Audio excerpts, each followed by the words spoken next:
જેવા મોંઘી થઈ એસટી બસની સવારી એસટીના ભાડામાં 10% લેખે 1 થી 4 રૂપિયાનો વધારો એસટી વિભાગે ભાડામાં 10%નો વધારો કર્યો 48 કિલોમીટર સુધીની સફરમાં 1 થી 4 રૂપિયાનો વધારો જ્યારે નવી બસ નવા બસ સ્ટેન્ડ અને ડીઝલના ભાવને ધ્યાનમાં લઈ આ વધારો કરવામાં આવ્યો છે અગાઉ 1 ઓગસ્ટ 2023માં ભાડામાં 25%નો વધારો કરવામાં આવ્યો હતો અને આ મુદ્દે સંવાદદાતા અર્પિત જોડાયેલા છે અર્પિત આજથી રાજ્યમાં એસટી બસની સવારી મોંઘી રહેશે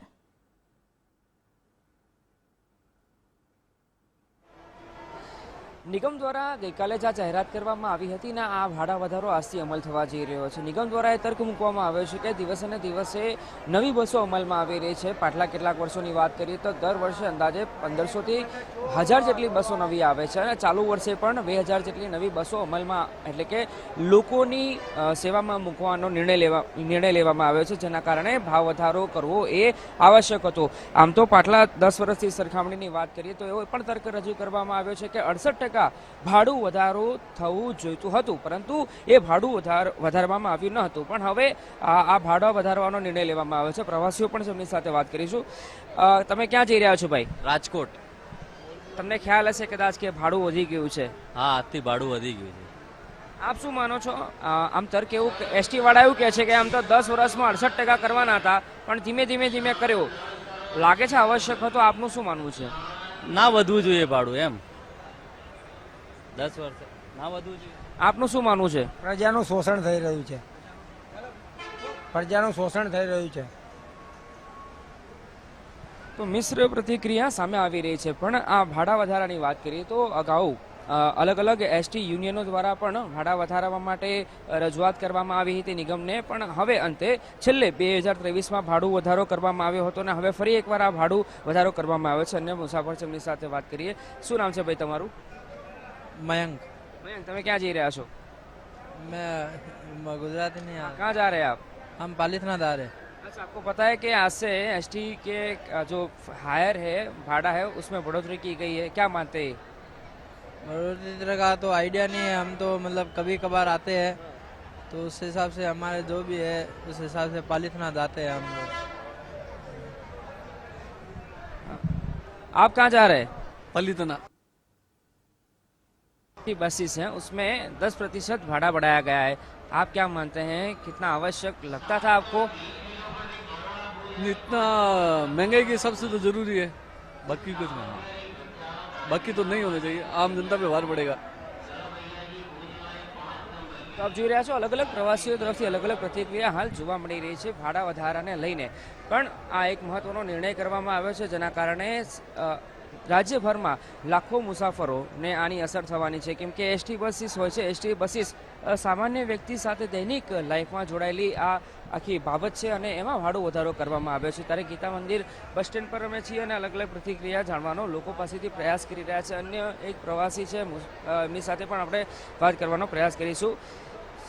સાહેબ ક્યાં જઈ રહ્યા છો આપ हम केसोद जा रहे हैं जूनागढ़ के आगे अच्छा ये बताइए कि आपको पता है कि आज से गुजरात की जो बसेस है 10% भाड़ा बढ़ाया गया है क्या मानते हैं ये जरूरी ये था? बहुत गलत है भाड़ा बढ़ा गया है वो बहुत गलत है हम तो मुख्यमंत्री भूपेंद्र भाई पटेल को कहते हैं कि भाड़ा बढ़ाओ ऐसे ही चलते रहे सब पब्लिक क्या करेगी यार मोदी साहब है भूपेंद्र भाई है भाजपा की सरकार है सब गरीब माना ये दुखी हो रही है ऐसे थोड़े चलते हैं भाजपा की सरकार में डाउन होना चाहिए ना ऐसे नहीं चलते બેન આપનું શું નામ છે રીટાબેન અચ્છા રીટાબેન આમ આવો અચ્છા નહીં બોલી શકો તો આપ જોઈ રહ્યા છો અચ્છા તમે ક્યાં જઈ રહ્યા છો ભાઈ मैं यूपी से हूँ हिंदी में बोलिए और रेगुलरली अप डाउन करते हैं बसेस में जाते हैं गुजरात डेमो जी तो क्या मानते हैं आपको पता है 10%